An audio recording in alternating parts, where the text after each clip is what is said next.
गुजरात के मुख्यमंत्री नरेंद्र मोदी ने अपनी सरकार और बतौर मुख्यमंत्री अपने फैसलों के बारे में पहली बार विस्तार से अपनी बात रखी है। जानी मानी पत्रकार मधु किश्वर ने नरेंद्र मोदी और उनकी सरकार पर रिसर्च की है। इस दौरान वे मोदी से कई बार मिली। मोदी ने मधु किश्वर से जो कुछ कैमरे पर कहा, इंडिया न्यूज आपको वही दिखाने जा रहा है।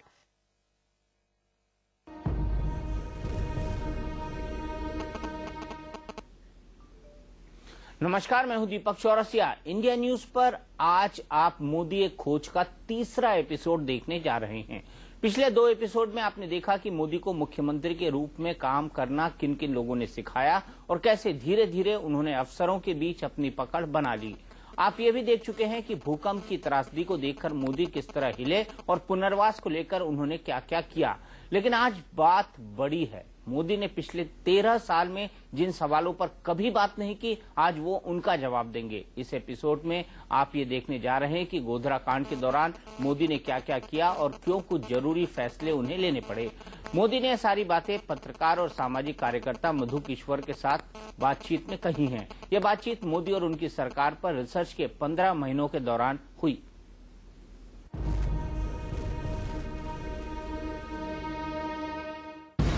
तारीख 27 फरवरी 2002, जगह गोधरा, गुजरात। वक्त सुबह करीब 8 बजे।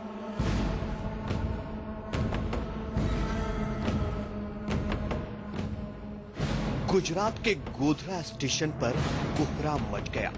अयोध्या से आ रही साबरमती एक्सप्रेस की एक बोगी को हुड़दंगियों ने आग के हवाले कर दिया। इस भयंकर वारदात में 59 कार सेवकों की जलकर मौत हो गई। जिस वक्त गोधरा सुलग रहा था, नरेंद्र मोदी अपना पहला चुनाव जीतने के बाद बजट पास कराने की तैयारी में लगे थे। गोधरा की जानकारी मोदी को विधानसभा में ही सुबह करीब 9 बजे मिली थी।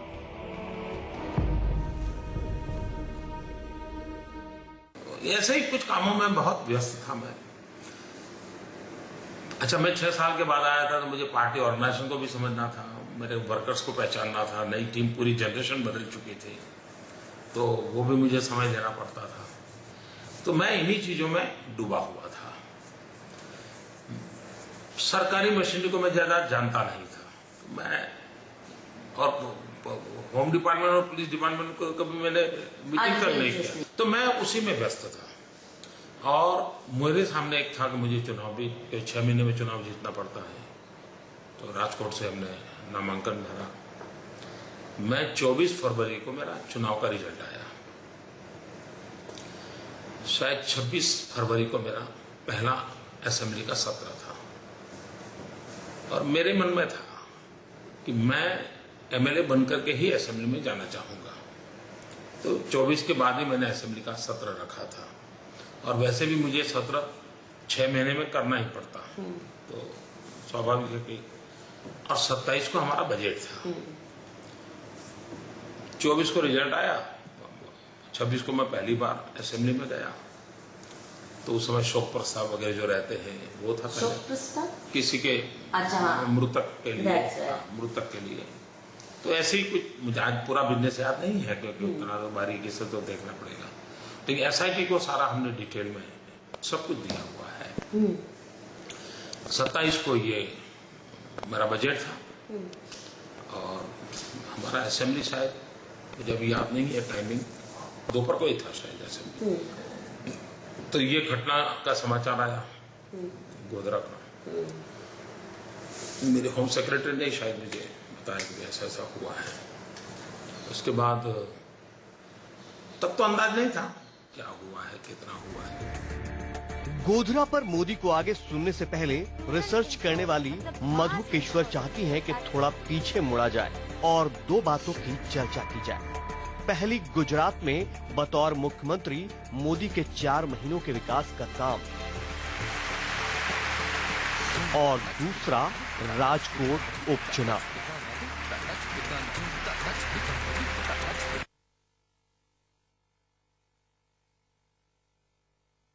वो व्यक्ति अपने स्टेटमेंट्स में भी, अपने मैसेजेस में, भाषणों में हिंदू ना मुसलमान, अपर कास्ट ना लोअर कास्ट, किसी की बात नहीं, कोई विभाजन की बात नहीं कर रहा। 5 करोड़ गुजरातियों की और गर्वी गुजरात की और विकास की बात कर रहा है। उसके बाद मैंने कहा इसका काम क्या है, तो क्या देखा, सबसे पहले उसका मैंने टाइम ऑडिट किया। ये दिखने में आया कि कम से कम इसका 60-65% वक्त अर्थक्वेक रिहैबिलिटेशन और रिजुविनेशन ऑफ अर्थक्वेक एरियाज में गया। वहां कैसे लोगों को स्पीड से घर बनाए जाएं, स्कूल कैसे तैयार किए जाएं, वर्ल्ड क्लास इंफ्रास्ट्रक्चर कैसे पहुंचे, पानी कैसे पहुंचे जहां पानी ग्रसित इलाके थे, और परमानेंट इलाज हो। ये नहीं कि टेम्पररी बैंडेड किया जाए, वर्ल्ड क्लास इंफ्रास्ट्रक्चर, इसको एक नई ऊर्जा देना, इकोनॉमिक वाइब्रेंसी देना। वहीं पे अर्थक्वेक इलाके में ही ये वाइब्रेंट गुजरात पहली समिट कर रहा है, इन्वेस्टमेंट आने लगती है, पर वो तो सब कहते हैं अरे कॉर्पोरेट्स का आदमी था, पर ये उसका अहम भूमिका उन इलाकों के लिए कुछ और ही निकली। उसके बाद सबसे पहला संदेश मोदी का गया कि हमें ग्राम सभाओं को मैं कहता हूं इनको मजबूत कीजिए। और जयप्रकाश नारायण के जन्म तिथि अक्टूबर 11 को ये मैसेज जाता है ग्राम सभाओं का और ग्राम पंचायत के चुनावों का। और पहले ही कुछ हफ्तों में 18,000 ग्राम सभाएं होती हैं, जिसमें मुख्यमंत्री खुद जाते हैं, मिनिस्टर खुद जाते हैं, अफसर खुद जाना शुरू करते हैं, ये मैसेज लेके कि ग्राम सभा लोकसभा से भी इम्पोर्टेंट है, ये डेवलपमेंट का इंस्ट्रूमेंट होगी, ये आपको सेल्फ गवर्नेंस की तहजीब और ताकत देगी, और जो यहाँ फैसले होंगे वो मान्य होंगे प्रशासन के लिए भी। और कलेक्टर्स को भी बताया जाता है कि ग्राम सभा के फैसले को आप रद्द नहीं करेंगे, उनका डेवलपमेंट एजेंडा मानेंगे। और खुद चीफ मिनिस्टर जा रहे हैं, ऑफिसर जा रहे हैं ग्राम सभाओं को पुनर्जीवित करने के लिए, और राम राज्य की परिकल्पना लेके कि समरसता के साथ करो, पार्टीबाजी मत लाओ, इसमें समरस भाव से इकट्ठे होके ग्राम के विकास की बात। तो ये तो बिल्कुल गांधीयन आइडिया है। मुझे वो भी बहुत ही प्रिय इसलिए लगा क्योंकि मेरे मूल चिंतन महात्मा गांधी से इन्फ्लुएंस्ड है, तो ये मुझे अच्छी बात लगी। उसके बाद लोक कल्याण मेला, जो कि पब्लिक ऑडिट और government at door step of people का जो बहुत ही यूनिक कॉन्सेप्ट इसने किया। मोदी ने पहले ही कुछ दिनों में अपने अफसरों को बुलाया और कहा कि मुझे ये बताइए कि गरीब तबकों के लिए क्या क्या वेलफेयर स्कीम्स हैं। तो दर्जनों स्कीमें गिना दी अफसरों ने। तो उन्होंने फिर अपने अफसरों से पूछा कि अच्छा ये स्कीम्स हैं, अब ये मुझे बताइए कि किसी विधवा को अपनी पेंशन लेनी है या कोई स्कॉलरशिप किसी दलित बच्चे ने लेनी है जो आप कहते हैं उसके हक की है, तो कैसे लेगा। तो सभी अफसरों को पता ही नहीं कि कहाँ कोई जाएगा। तो उन्होंने कहा जब हम इतने पढ़े लिखे लोग जो स्कीम बनाते हैं हमें नहीं पता, तो आप सोच सकते हैं उस बेचारी बेवा का या उस बेचारे ऑर्फन का क्या हाल होगा।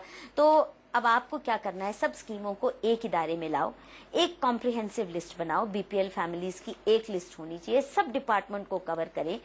और हम डोर स्टेप पे जाके पहले अफसरों को हिदायत दी, ग्राम पंचायतों को हिदायत दी कि जो भी बीपीएल फैमिलीज हैं, जो भी डिजर्विंग हैं, हैंडीकैप्ड हैं, उन सब के जितनी स्कीम्स हैं एक अंडर वन रूफ ये आ गए हैं।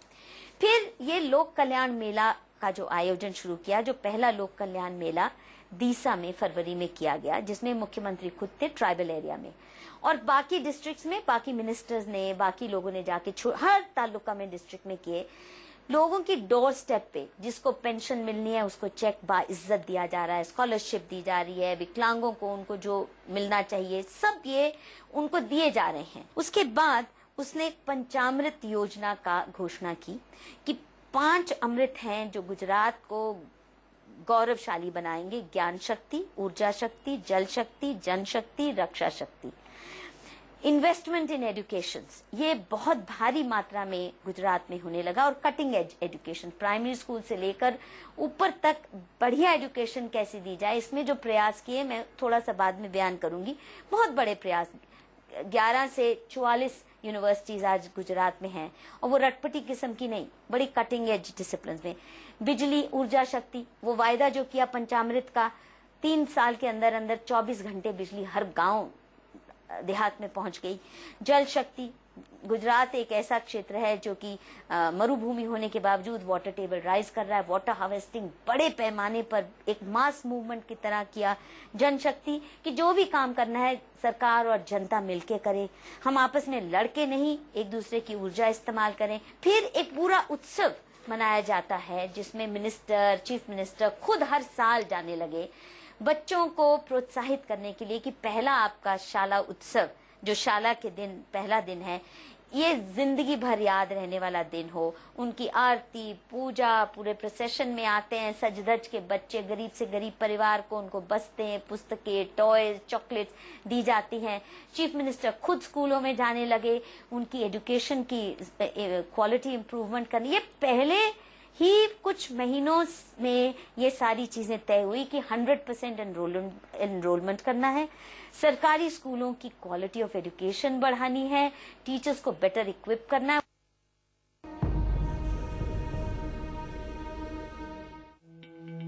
जब मोदी भूकंप के बाद विकास के कामों में जुटे थे, ठीक उसी वक्त उनके सामने राजकोट का उपचुनाव लड़ने की चुनौती थी।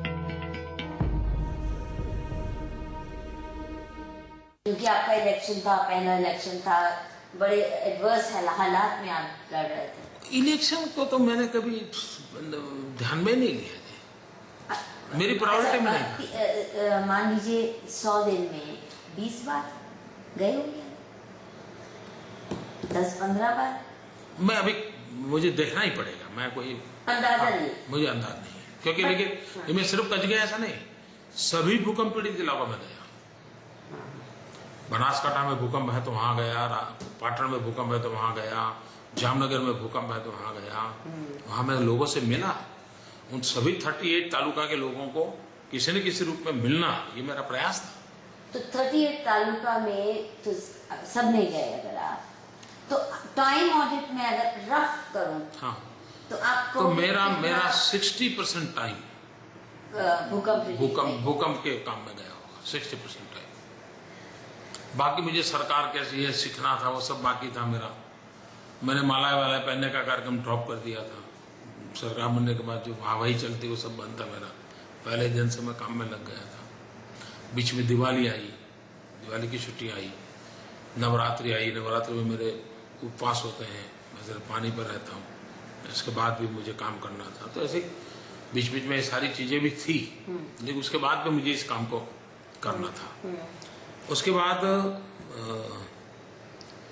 मुझे शायद मेरा इलेक्शन का रिजल्ट आया 24 फरवरी को। इसका मतलब मैंने जनवरी में नामांकन वगैरह भरा होगा, वो डेट मिल जाएगी। तो और मुझे 6 महीने में, अक्टूबर से लेकर के 6 महीने में कैसे भी करके एमएलए बनना जरूरी था। तो मेरा 24 फरवरी को राजकोट में मेरा रिजल्ट आया चुनाव का। मोदी के मुताबिक उन्होंने अपने लिए कोई इलाका नहीं चुना था। राजकोट से मोदी चुनाव लड़ेंगे, ये पार्टी का फैसला था जिसे मोदी ने माना।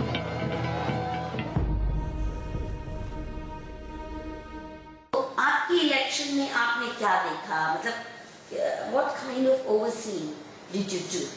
एंड मैं बताता हूँ, मुझे ज्यादा समय नहीं था। सिर्फ मैं, लोगों को ऐसा लगना नहीं चाहिए कि इसको हमारी परवाह नहीं है। पर अगर आप हार जाते तो? पर आपको मालूम था राजकोट ठीक है? नहीं, राजकोट मेरी पसंद के संबंध में 99% लोगों का मत था, मुझे नहीं जाना चाहिए था। क्यों 99? क्योंकि भाई नारायण भाई कठिन सीट है। पर वहाँ के तो सिटिंग एमएलए थे बीजेपी। हाँ, सिटिंग एमएलए थे हमारे वजूबे वाला। हाँ। तभी तो मुझे वो सीट मिली। लेकिन कुल मिलाकर के लोगों को लगता था कि नारायण भाई का ये सेफ सीट नहीं है। लेकिन मैंने कहा भाई देखिए, मैं तो खुद को किसी को कहूंगा कि नहीं तुम सीट खाली करो। तो उन्होंने कहा है तो मैं जाऊंगा। और गुजरात की जनता चाहती है तुम। और उन दिनों तो हमारी हालत बड़ी खराब थी, भूकंप के बाद के दिन थे, पार्टी भी डिटोरेशन पर थी, फिर भी हम कोई 13-14 हजार वोट से शायद जीते थे। आपको ये नहीं था कि कम समय देंगे तो? और गुजरात की जनता चाहती है तुम। और उन दिनों तो हमारी हालत बड़ी खराब थी, भूकंप के बाद के दिन थे, पार्टी भी डिटोरेशन पर थी, फिर भी हम कोई 13-14 हजार वोट से शायद जीते थे। आपको ये नहीं था कि कम समय देंगे तो शायद नहीं, पर कार्यकर्ता आपके जुट गए? हाँ, कार्यकर्ता जुट गए। कार्यकर्ता। आपकी मशीनरी वाज इन प्लेस? हाँ, कार्यकर्ताओं ने सबने मेहनत की। मेरा रोल बहुत कम था क्योंकि मेरे दिमाग में एक तो भूकंप वाला पड़ा था। मैं किसी भी हालत में 26 जनवरी मेरे दिमाग में लगा हुआ था, मैं उसी में लगा हुआ था, तो मैं ज्यादा समय इसमें देता नहीं। उनके जीवन में पहला चुनाव था। हाँ, उन्होंने कभी भी कोई चुनाव लड़ा नहीं था। बिल्कुल। नरेंद्र भाई मुख्यमंत्री बनकर सीधा आए और 6 महीने में उनको कहीं भी जगह से लड़ना था। तो हमारी पार्टी में चर्चा हुई थी कि कहां से नरेंद्र भाई को लड़ाए।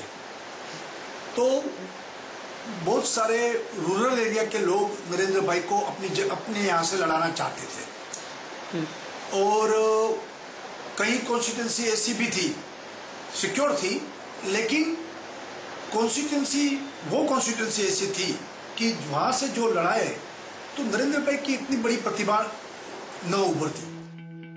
मधु किश्वर के रिसर्च के मुताबिक राजकोट इलेक्शन से पहले भूकंप और गुजरात में किए गए विकास के कामों की वजह से मोदी को समाज के हर वर्ग का समर्थन मिल रहा था। मुस्लिम कम्युनिटी की स्पॉन्टेनियस थी कि किसी ने कांटेक्ट किया, कैसे?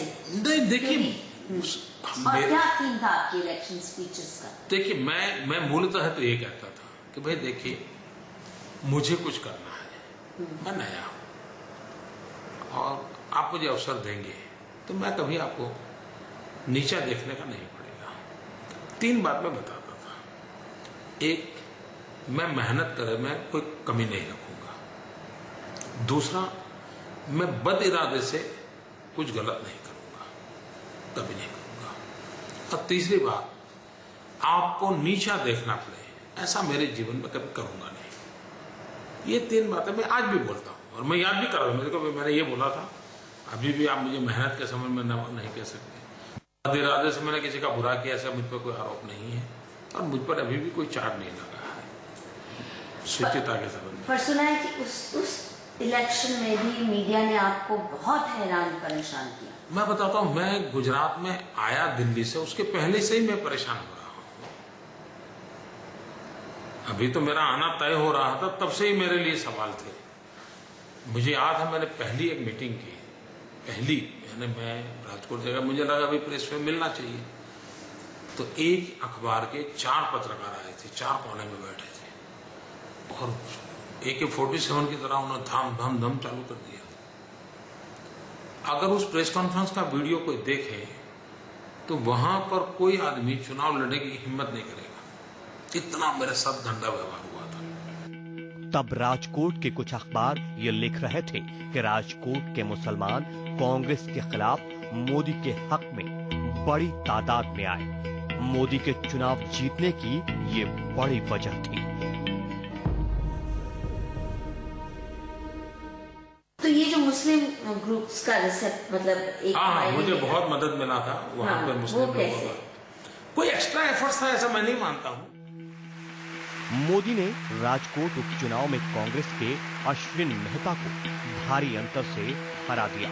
चुनाव जीतने के बाद 27 फरवरी 2002 को मोदी को विधानसभा को संबोधित करना था और इसी रोज बजट पेश करना था, लेकिन मोदी को नहीं पता था कि उनका सामना अपने जीवन की सबसे बड़ी चुनौती से होने वाला था।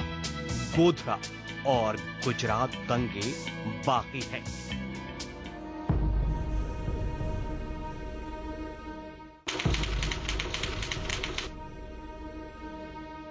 चुनाव उन्होंने राजकोट से अपना पहला लड़ा। इससे पहले उन्होंने औरों को चुनाव लड़वाए थे, खुद नहीं लड़े थे।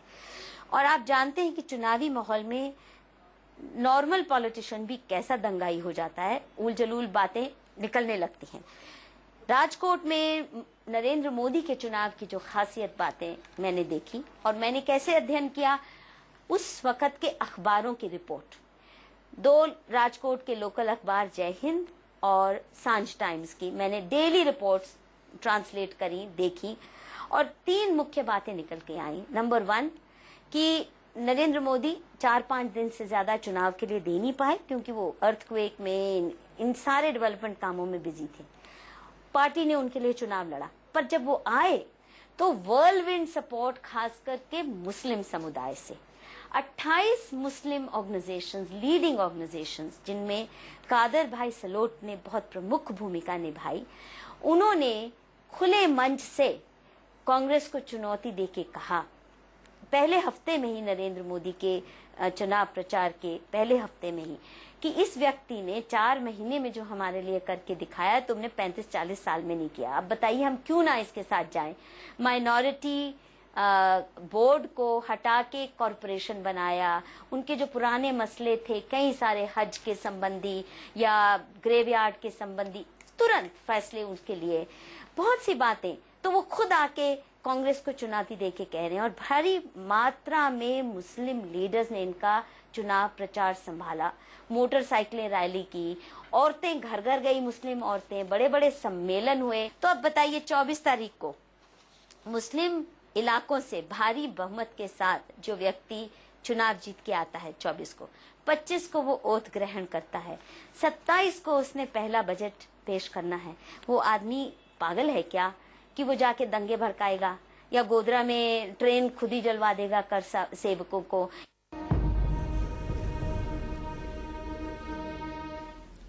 तो आपने देखा विधानसभा में मोदी को गोधरा कांड की जानकारी मिली और मधु किश्वर ने मोदी के शुरुआती 4 महीनों की विकास योजनाओं और राजकोट जीत की वजहों का जिक्र किया।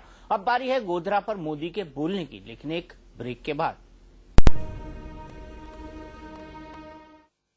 नरेंद्र मोदी को गुजरात का मुख्यमंत्री बने सिर्फ 4 महीने हुए थे कि गोधरा में कार सेवकों से भरी ट्रेन जला दी गई। गोधरा कांड को लेकर कई सवाल खड़े हुए, कई कमीशन बने और सियासी हलकों में आज भी गोधरा का सवाल सुलग उठता है।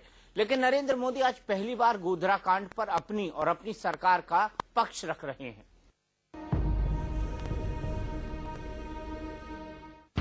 अब हम वापस गोधरा कांड पर आते हैं। नरेंद्र मोदी के मुताबिक उन्होंने गोधरा की गंभीरता को भांप लिया था। मोदी कहते हैं कि उन्होंने सबसे पहले अपने अफसरों को निर्देश दिया कि ट्रेन को सुरक्षित अहमदाबाद पहुंचाया जाए, हर स्टेशन पर सिक्योरिटी बढ़ा दी जाए ताकि हिंसा की कोई गुंजाइश न हो। सुबह 9:45 पर गोधरा में कर्फ्यू लगा दिया गया। उसके बाद मैं, शायद मुझे लगता है कि मैं ऑफिस चैम्बर हाउस में जाने से पहले मैंने एक छोटा मीटिंग बुलाया और मैंने उनको कहा भाई क्या स्थिति है वगैरह, उसका रिव्यू लिया। तो मैंने पहली सूचना उनको जो दी थी वो ये थी कि भाई देखिए, बाकी पैसेंजर जो है और बाकी ट्रेन है वो तुरंत वहां से निकल जाए, इसकी व्यवस्था करो रेलवे से बात करके, वरना ये हजारों पैसेंजर वहां होंगे और एक कुछ हुड़दंग चलेगा तो और ज्यादा हो जाएगा। तो ये जो बच्चे हैं उनको पहले आगे जहां पे उनका डेस्टिनेशन पहुंचाओ। और परमात्मा की कृपा कहो क्या कहो, मुझे एक और विचार आया था जो अभी तक कहीं बाहर ये बात आई नहीं है। मैंने कहा देखिए भाई, तो वो सभी स्टेशनों पर आप सिक्योरिटी का प्रबंध करो, सभी स्टेशन पे सिक्योरिटी का प्रबंध करो ताकि इसका कोई बैकलैश ना हो। कहीं ऐसा ना हो कि जो ट्रेन में निकले हैं वही लोग कुछ हुड़दंग कर दें या कुछ। मैंने कहा देखिए भाई, तो वो सभी स्टेशनों पर आप सिक्योरिटी का प्रबंध करो, सभी स्टेशन पे सिक्योरिटी का प्रबंध करो ताकि इसका कोई बैकलैश ना हो। कहीं ऐसा ना हो कि जो ट्रेन में निकले हैं वही लोग कुछ हुड़दंग कर दें या कुछ आपस में गड़बड़ कर दें, ऐसा होना नहीं चाहिए। जरा देखिए आप। और अहमदाबाद में भी ये पैसेंजर आते हैं तो सीधे अपने घर पहुंचे, ये देखो तो ट्रेन का डेस्टिनेशन अहमदाबाद था, कहीं यहां पर भी नारेबाजी चलने नहीं। तो इमीडिएट जो रिस्पांस था डिपार्टमेंट का ये था, नहीं साहब ये तो ऐसा कुछ हो नहीं सकता। मैंने कहा भाई फिर भी आप केयर करो। और शायद आनंद स्टेशन पर या कहीं तो भी कुछ घटना घटी भी थी ट्रेन के साथ। तो मेरे अफसरों का साहब आपका असेसमेंट सही निकला, अच्छा हुआ आपने कहा, और सब उस प्रकार से उन्होंने जो पॉजिटिव वो भी दिया था। ट्रेन का S6 कोच जलकर खाक हो चुका था। शवों को गोधरा में उतार लिया गया और ट्रेन को वारदात के 4.5 घंटे बाद दोपहर 12:40 पर अहमदाबाद के लिए रवाना कर दिया गया। मोदी बताते हैं कि गुजरात विधानसभा में बजट की कार्रवाई पूरी होते ही वडोदरा जाना चाहते थे, दरअसल वडोदरा गोधरा के पास मौजूद सबसे बड़ा शहर था, लेकिन हेलीकॉप्टर नहीं था। मोदी के मुताबिक उन्होंने अपनी जान जोखिम में डालकर एक इंजन वाले हेलीकॉप्टर से वडोदरा तक का सफर तय किया। फिर तो हम हाउस में थे, बजट था, तो एक बड़ा इंपॉर्टेंट इवेंट होता है किसी भी सरकार के लिए। और उधर तो उसमें अंदर तो फोन वोन चलते नहीं, जामर होता है, तो हमारा कोई उसका करते में कोई अपने बजट वगैरह कोई था, 2:30 साढ़े 3 बजे पूरा हुआ। उसके बाद जानकारी आई, बहुत गंभीरता और बढ़ गई थी, टीवी में शुरू हो गया था। तो मुझे जाना था बड़ौदा, तो हमारा हेलीकॉप्टर नहीं चल रहा था। अब क्या करें भाई, तो तय किया चलो बड़ौदा जाए। तो बड़ौदा गए तो शायद ये भाग्यश झा उसमें कलेक्टर थे वहाँ, तो सिंगल इंजन हेलीकॉप्टर था, शायद वो एनसीसी का था। हमने किसी का मांगा, बोले वीआईपी को हम नहीं बैठाते हैं, वीआईपी के लिए नहीं चलता हेलीकॉप्टर, उनका तो डबल इंजन चाहिए। मैंने कहा वो वीआईपी के लिए आपका नियम ठीक है, मैं वीआईपी नहीं हूँ। जो बराबर ये उस स्थिति में भी मेरा ही जवाब था। मेरे दुराग्रह पर मुझे हेलीकॉप्टर मिला, रिस्क मेरा होगा, मैं लिख करके देना चाहता हूँ, आप कोई चिंता मत कीजिए। मैं गया वहाँ, तो वहाँ तो सीधा ही मैं पहले कहाँ गया मुझे याद नहीं, अस्पताल गया कि स्टेशन गया, स्टेशन पे मैं गया और डिब्बा देखा, वो सब टीटी विकेट पूछा, मैं क्या हुआ कैसे हुआ। मोदी जिस षड्यंत्र की ओर इशारा कर रहे हैं उसका खुलासा हम आगे करेंगे। मोदी खुद बताएंगे गोधरा के बाद ऐसा क्या होने लगा जिसमें उन्हें साजिश की बू आ रही थी। मोदी शुरुआती पड़ताल के बाद वापस अहमदाबाद लौटे, राज्य की जनता को शांति बनाए रखने का संदेश दिया। કોઈ પણ માનવતાવાદી અને વ્યક્તિને બનેલ ઘટનાનું દુઃખ અપાર છે, પરંતુ અશાંતિ, અસંયમ, આક્રોશ આ કોઈ ઉપાય નથી। કાયદાને સામે તોફાન ક્યારેય સમાજનું ભલું ન કરી શકે। આપની લાગણી હું સમજી શકું છું, પરંતુ હું આપને કરબદ્ધ પ્રાર્થના કરું છું કે આજે સમય છે શાંતિનો, आवश्यकता है संयमની। मोदी शांति की अपील कर रहे थे, लेकिन गोधरा की आग जल्द ही गुजरात और मोदी के लिए सबसे बड़ी मुश्किल बनने वाली थी।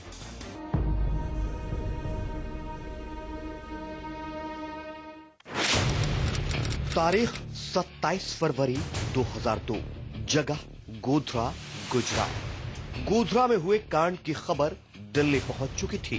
मोदी के मुताबिक गोधरा में जो कुछ हुआ वो एक षड्यंत्र का हिस्सा था।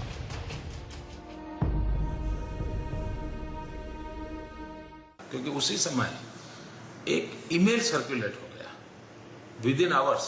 हाँ, एक ईमेल सर्कुलेट हो गया। हाँ, किसी पत्रकार के नाम से। हाँ, विद इन आवर्स। और ये आया उसमें कि कार सेवकों ने किसी लड़की के साथ ऐसा कर दिया, वैसा कर दिया, ऐसा कर। तो अब मैं सोच रहा हूँ कि कितना परफेक्ट प्लानिंग किया होगा लोगों ने, क्योंकि विद इन आवर्स इस प्रकार की स्टोरी चला देना, और मीडिया ने भी उसी स्टोरी को उछाल दिया। अभी भी चलती है। हाँ, तो उछाल दिया वगैरह, ध्यान में आया। इन्वेस्टिगेशन में तो कुछ निकला नहीं ऐसा, किसी ने कहा नहीं कि ऐसा हुआ था, नहीं कोई ऐसी लड़की मिल रही है जो कहती है मेरे साथ कुछ हुआ। तो खैर उस समय तो ये फिर हम वहां सबको मिले, वहां मीडिया मिला, मीडिया को मैंने कहा भी ये दोषितों को सजा होगी, सबको शांति रखनी चाहिए, किसी ने कानून हाथ में नहीं लेना चाहिए, वगैरह वगैरह जो मुझे बताना था वो मैंने देखी। उसके बाद मैं अहमदाबाद वापस आया, तो मैंने वहां से मेरी ऑफिस में सूचना कि मैं कोई सिस्टम बहुत जानता था ऐसा नहीं था, जो मुझे उस समय सूझ गया। मैंने फोन किया मेरे अफसरों को, मैंने कहा भाई रात को मुझे लगता है कि इनको केयर करनी पड़ेगी, सब किनकी केयर करनी पड़ेगी, स्थिति की। अच्छा। संभालना पड़ेगा। मोदी के मुताबिक अहमदाबाद लौटकर उन्होंने अफसरों के साथ पहली मीटिंग की। उन्होंने सेना को अलर्ट किए जाने का सुझाव रखा, लेकिन सेना जोधपुर में थी। मोदी ने फिर भी सेना का फ्लैग मार्च करवाने की ख्वाहिश जाहिर की।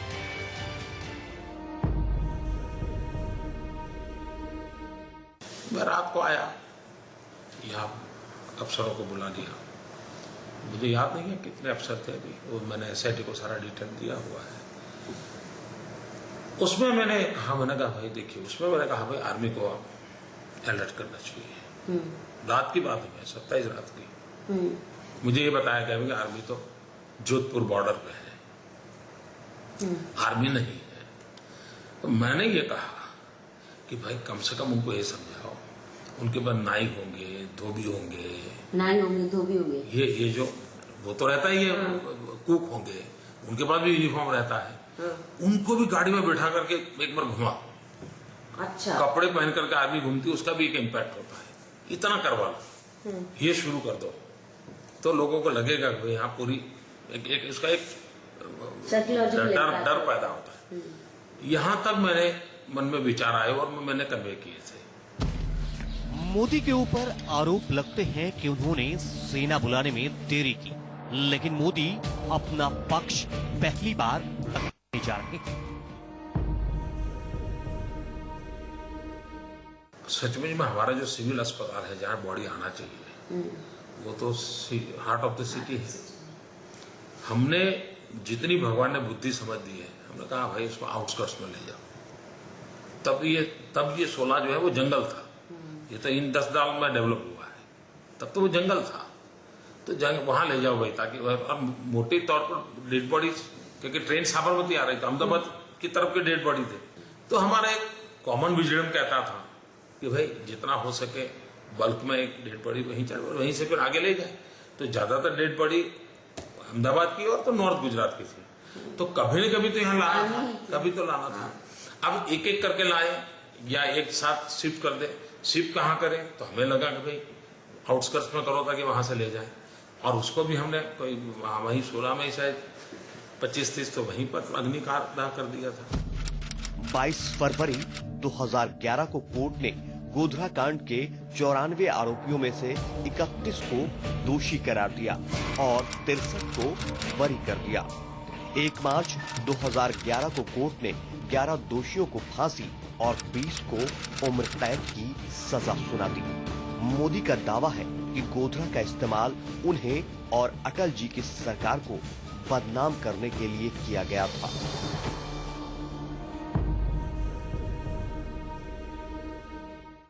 गोधरा न हुआ होता तो मुझे भी दूसरे नजर से देखा गया होता। ये तो गोधरा उनको, मुझे और RSS को बदनाम करने के लिए उनको उपयोग में लिया जा रहा है। हाँ, लेकिन मेरे एक्चुअल काम और कैरेक्टर को देखा जाए तो संघ के विषय में भी उनको पुनर्विचार करना पड़ेगा। हाँ, यही प्रॉब्लम, RSS के लिए भी उनको पुनर्विचार करना पड़ेगा। RSS की प्रोडक्ट ऐसी होती है तो क्या बुरा है। मेरा मुद्दा था शांति, और मैं मानता था कि कभी भी इस चीजों से रास्ते नहीं निकलते जी, जो भी करते गलत करते। मैं पहले दिन से कह रहा हूं उसमें मुझे, लेकिन क्योंकि दिल्ली में अटल जी की सरकार को घेरने के लिए गुजरात दंगे काम आ सकते हैं, मेरा बैकग्राउंड RSS का था, तो मुझ पर कोई भी गंद उड़ाना बड़ा सरल हो जाता है। और एक आइडियोलॉजिकल हमारा जो हमेशा विरोधी, जो कल्पना ही नहीं कर सकता कि दिल्ली में अटल जी की सरकार भी हो सकती है, क्या ये कैसे लोग हो सकते हैं, ये तो इजारा किसी और का है। वो जो एक टोली है उनके लिए ये भी एक साधन था, तो उसके कारण ये फ्लेयर अप हो गया मीडिया में। गुजरात सरकार की ओर से बनाए गए नानावती कमीशन की रिपोर्ट के मुताबिक गोधरा स्टेशन पर करीब 1500 हुड़दंगियों की भीड़ ने S7 और S6 कोच को अलग कर दिया और S6 में आग लगा दी। वहीं यूपीए सरकार में रेल मंत्री लालू प्रसाद यादव ने साल 2004 में बैनर्जी कमेटी का गठन किया। बैनर्जी कमेटी ने साबरमती एक्सप्रेस में लगी आग को हादसा करार दिया था। वजह जो भी रही हो, लेकिन गोधरा के बाद गुजरात ने सुलगना शुरू कर दिया था। 27 को गोधरा कांड हुआ और अगले दिन यानी 28 फरवरी की सुबह गुजरात और मोदी कभी नहीं भूल सकते।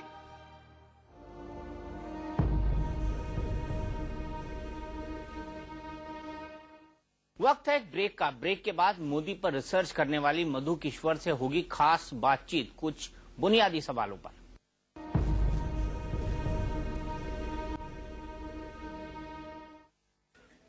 तो हमारे इस खास कार्यक्रम मोदी एक खोज में आपका एक बार फिर स्वागत है। हमारे साथ जुड़ी हुई हैं जानी मानी और वरिष्ठ पत्रकार मधुकेश्वर जी, जिन्होंने नरेंद्र मोदी से बात की है। मधु, बड़ा सवाल यहाँ पर यह है कि दो कमीशन बैठे, एक नानावटी कमीशन बैठा और एक यूसी बैनर्जी कमीशन बैठा। दोनों की रिपोर्ट बिल्कुल अलग अलग, ऐसा क्यों? यही अनोखी बात है। देखिए, नानावती कमीशन की गठन मार्च 6, 2002 को हुआ और नानावती को चुनने का काम नरेंद्र मोदी ने खुद नहीं किया। उन्होंने ड्यू प्रोसेस से सुप्रीम कोर्ट से नाम मांगे और नानावती, जस्टिस नानावती जो रिटायर हुए थे हाल ही में, उनका नाम सुप्रीम कोर्ट ने दिया, उनको हेड करवाया। तो इसी पे बवाल मचा दिया, ये कॉम्प्रोमाइज, मतलब उन्होंने काम शुरू किया नहीं कि शोर मचा दिया। और अब देखिए, उन्होंने 2008 सितंबर में अपनी रिपोर्ट टेबल की है। इतने साल यानी 6 साल की मेहनत की, उसमें 44,475 पर्सन्स वर इंटेरोगेटेड, मतलब उन्होंने उनके सबमिशंस आए और 2019 गवर्नमेंट ऑफिसर्स, फिर उसके साथ पैसेंजर्स, इंजन ड्राइवर, जितने भी रेलवे स्टाफ, ये सबको इंटरव्यू ही नहीं किया, लॉयर्स ने क्रॉस एग्जामिनेशन किया पूरी तरह से। बहुत थरो रिपोर्ट है, 6 साल लगाए। पर अब इसमें उन्होंने सारी जो र्यूमर्स फैलाई गई थी कि अरे लड़की को छेड़खानी की वजह से लड़ाई हुई थी, चाय के पैसे नहीं दिए थे, वगैरह वगैरह, ये र्यूमर्स तुरंत ही टीस्टा सेटलवाड और इनके सहयोगियों ने, कांग्रेस पार्टी ने शुरू कर दी थी पहले दिन से।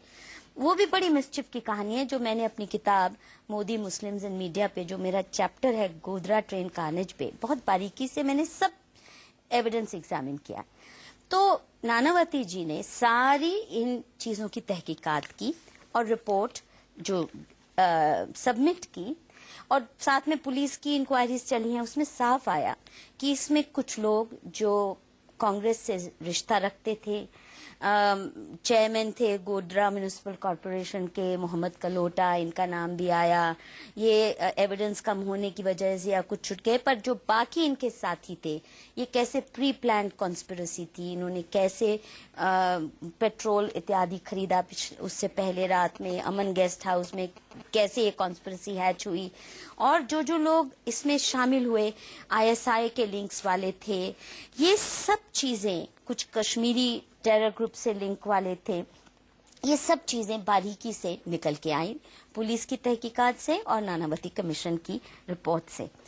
नानावती कमीशन ने यह भी इस्टेब्लिश किया कि पूरी ट्रेन जलाने का सुनियोजित प्रयास था। जिस तरह से खींची गई ट्रेन की चेन, उसको सिग्नल फालिया पे रोका गया, बहुत बारीकी से ये सब 6 साल के इन्वेस्टिगेशन से रिपोर्ट आती। लालू जी ने यूपीए गवर्नमेंट के आते ही तुरंत सितंबर 2004 में, तब तक किसी ने कुछ नहीं किया। जैसे यूपीए गवर्नमेंट आती है, लालू जी ने खुश करने के लिए अपने कांग्रेस में सहयोगियों को एक नई बैनर्जी कमीशन अपॉइंट करते हैं। अब देखिए, इतने उल जलूल इस कमीशन ने, विश्वास नहीं होता कि एक सुप्रीम कोर्ट या हाई कोर्ट का भी जज इस तरह के उल जलूल के दलीलें दे सकता है। जैसे सबसे पहले ये कहते हैं कि एक लड़की को ये अबडक्ट करने की कर सेवकों ने कोशिश की।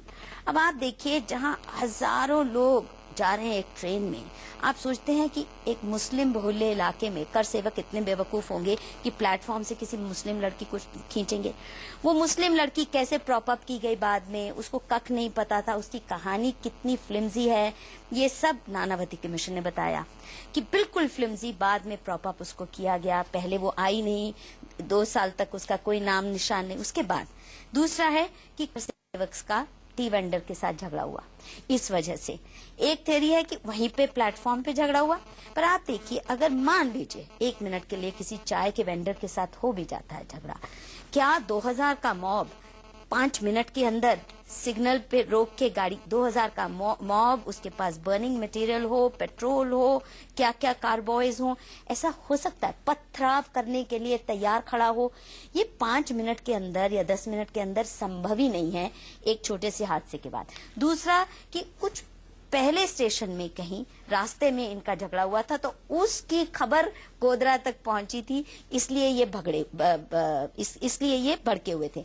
इसका मतलब कि कोई ऐसा नेटवर्क है कि 1500 या 1000 कहीं झगड़ा होता है, गोधरा के मुसलमानों को बताया जाता है, गोधरा के मुसलमान इस ट्रेन को जलाने के लिए रेडी है। मतलब इतनी उल जलूल बात। एक फिर कहते हैं कि ट्रेन में शॉर्ट सर्किट हुआ होगा, ये खुद अंदर से ही सेल्फ इग्निशन हुआ है। अब अगर शॉर्ट सर्किट हो, नंबर 1, बहुत से पैसेंजर ऊपर क्यों जाएंगे, ऊपर की सीट पे आग तो ऊपर से लगेगी।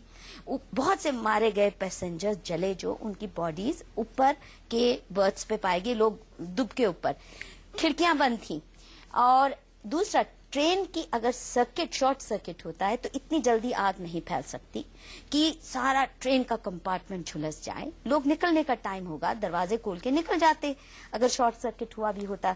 तो इस तरह की एक और कि कुकिंग कर रहे थे, कुकिंग स्टोव जलाया हुआ था और उससे कुछ निकला तेल और वो भड़क गया और इसलिए जल गया। अब आप बताइए, जो ट्रेन का डिस्क्रिप्शन नानावती कमीशन देती है वो इतना खचाखच भरा था कि बाथरूम के कंपार्टमेंट तक के आगे, बाथरूम के आगे भी लोग बैठे थे खचाखच, कहीं टिकट कलेक्टर अंदर जाने की भी जगह नहीं थी। अब ऐसे में कोई कुकिंग करेगा, चलती ट्रेन में स्टोव के साथ करेगा? इस तरह के जब उल जलूल बातें आप निकालते हैं तो देखिए इससे क्या होता है, अलगाव बढ़ता है। एक तरफ लोग मरे हैं, इतना हादसा हुआ है, उनके प्रति अफसोस करने की बजाय आप कहते हैं कि अटैक हुआ ही नहीं, इनो पैसेंजर्स ने खुद ही इनवाइट किया ट्रबल, ये कोई इनोसेंट नहीं थे, यानी इनका मरना जायज है। तो इस तरह तो फिर कह सकते हैं कि हर दंगा जायज है। ये तो बहुत ही जघन्य किस्म के बचाव तीस्ता सेटलवाड ने और उनके साथी कांग्रेस पार्टी ने और लालू जी ने जो फैलाए और इंटरनेशनल स्तर पर जो इनका प्रचार किया गया, उसका मुझे लग रहा है कि आज कांग्रेस पार्टी को बहुत भारी भुगतान करना पड़ रहा है कि लोगों को लगा कि हमारे जख्मों पे आप सिर्फ नमक नहीं मिर्ची भी छिड़क रहे हो। बिल्कुल, जख्मों पर नमक नहीं मिर्ची भी छिड़क रहे हैं। गुजरात के मुख्यमंत्री नरेंद्र मोदी ने अपनी सरकार और बतौर मुख्यमंत्री अपने फैसलों के बारे में पहली बार विस्तार से अपनी बात रखी है। जानी मानी पत्रकार मधुकिश्वर ने नरेंद्र मोदी और उनकी सरकार पर रिसर्च की है। इस दौरान वे मोदी से कई बार मिली। मोदी ने मधुकिश्वर से जो कुछ कैमरे पर कहा, इंडिया